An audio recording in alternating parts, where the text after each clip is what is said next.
Hey guys, we're back today and we are doing smoked pulled pork butt, pork shoulder, however you want to say it. Um, we've got about a 10-pound butt that we're using here, and the first thing we're doing is getting the meat ready. So we're going through and we are trimming off all the excess fat. Anywhere where you have large deposits of fat, you've got large deposits of that white skin or gristle or whatever you want to call it. We want to get that off as much as we can because that kind of inhibits some of the smoke flavor to get directly to the meat. And the fat is not going to render out as much as we'd like. Um, so we're cutting around. We are putting some of those fatty deposits. We're getting some of that white material off there and just getting this cleaned up so that we can do our rub on there. The plan for today is to do about an 8-hour smoke at about 250.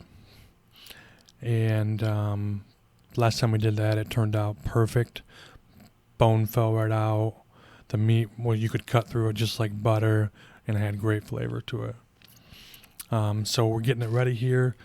You see, we're going to start to use some paper towel and to dry out the meat. Or not rather dry it out, but just kind of like get any excess moisture off there. And then we're going to start to use our binder and our rub to start to build the flavor on the meat. Pork butt, pork shoulder is super easy. It's basically low and slow for long periods of time, until you finally reach that temperature. You're going to have a plateau or an area where it kind of gets to a certain temp and you need to take a little bit more to get over that. So you see here we're getting out the mustard. We're just using plain yellow mustard, nothing fancy. It's not going to impart any flavor. We're just using it to bind our seasoning and our rub to the meat and to help it keep sticking so that we get a good nice layer of crust on that meat. A little bit about the rub. We are using something that I just kind of threw together.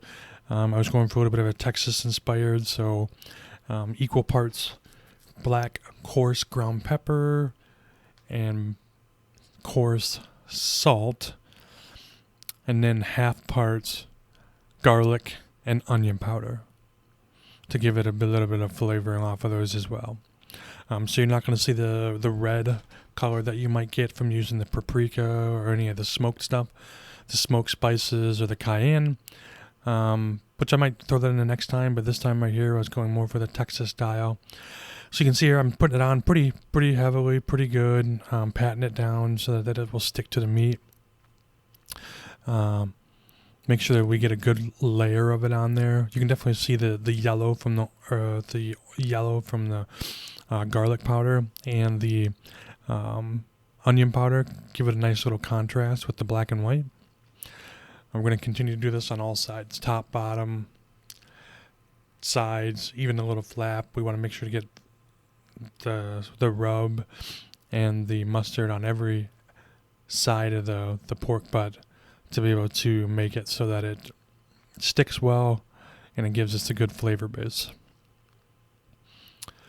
So we're going to continue to do this, and we're going to get this ready, and then usually we're going to let this sit for about a half an hour. At this point in time, we have already gone out and turned the grill on. We're using a pellet grill, so we would already have the pellet grill turned on, and we were just letting it just sit for about a half an hour and let it rest and let those seasonings and those rubs kind of penetrate the meat a little bit to let that the salt and the pepper do its work. So we're going to finish this up. We're going to get all the sides of it. We're going to make sure we get within that flap and pour some more in there. And we're just going to kind of let it sit for about 30 minutes, 35 minutes. And get the grill started and get up to about 225, 230. And that's where we'll be cooking it for the majority of the day. So we'll get this finished up and we'll be back to take it out and put it on the grill.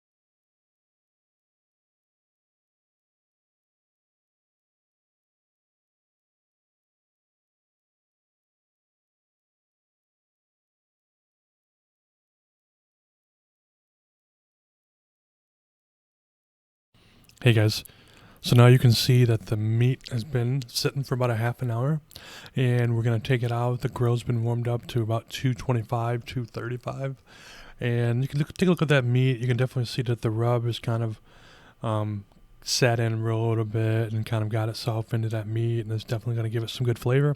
We're gonna get this grate cleaned off, and we're gonna get this thing on, and we will be back when it's time to get ready to wrap it up.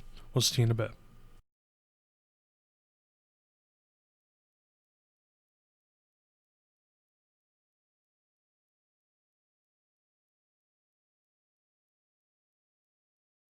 Alright you guys, so now cook's going a little slow because it's a bit of a cooler day, so I'm going to go ahead and wrap them and then get them a little hotter so that we're not late. So you can see I just took a little bit of some brown sugar on there to hold that down. Go inside. And that'll give a little bit of moisture too. Go inside now. Now, there you can see that thing is looking pretty tasty. Definitely got a little bit of a bark on there. That turned out really, really good. So,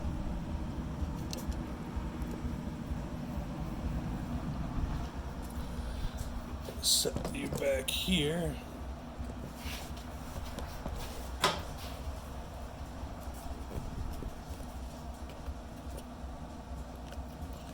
And you'll be able to see, take that pork butt out and then go ahead and put it on there and get it wrapped up.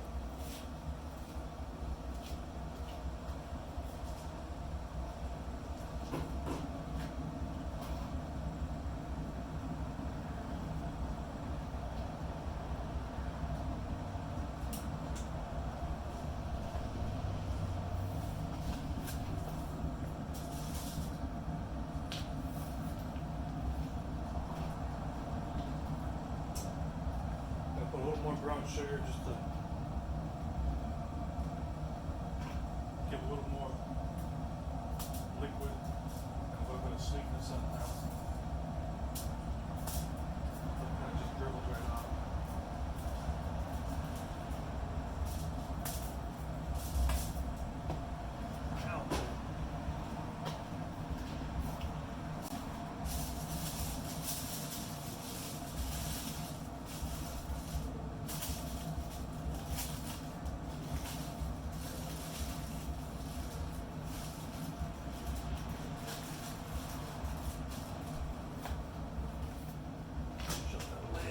We don't lose heat.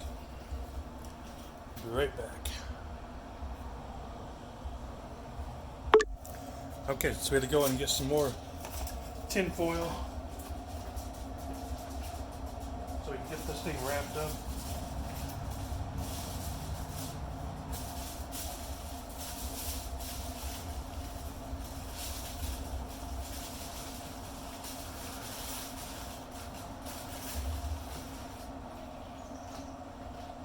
Make sure we keep all the juices inside so as it cooks, it kind of steams itself.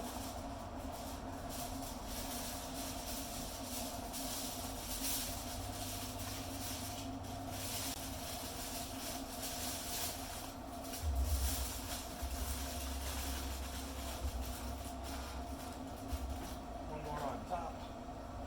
Call it good.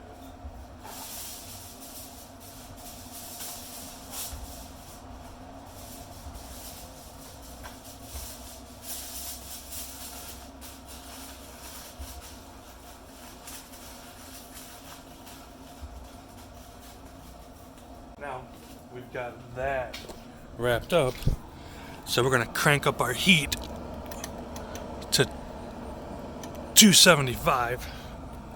We'll go ahead and we'll put our back in, and we'll put our thermometer back in so we can watch the temperature. For pulled pork, you're shooting for 205, 203, 207, somewhere in that range. That's like the perfect temperature for pulled pork. So get you back over here.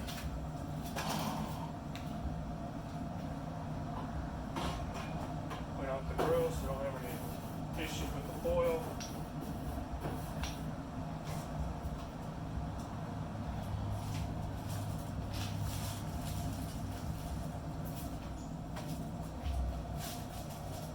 The back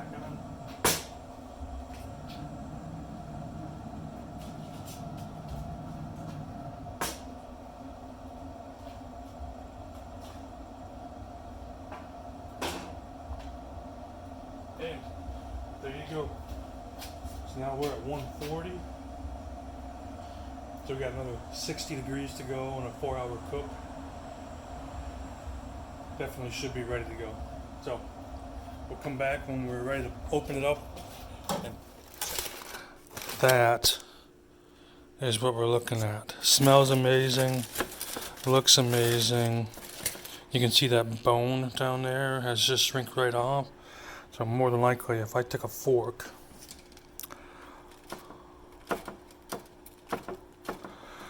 and just kind of stab it in there, that knife, it just goes in like butter. So we're gonna let that rest. We're gonna let it stay wrapped up for about a half an hour, and then we'll take it and pull it apart, and we'll get a little bit of video there. So we'll see you guys in a bit. Bye.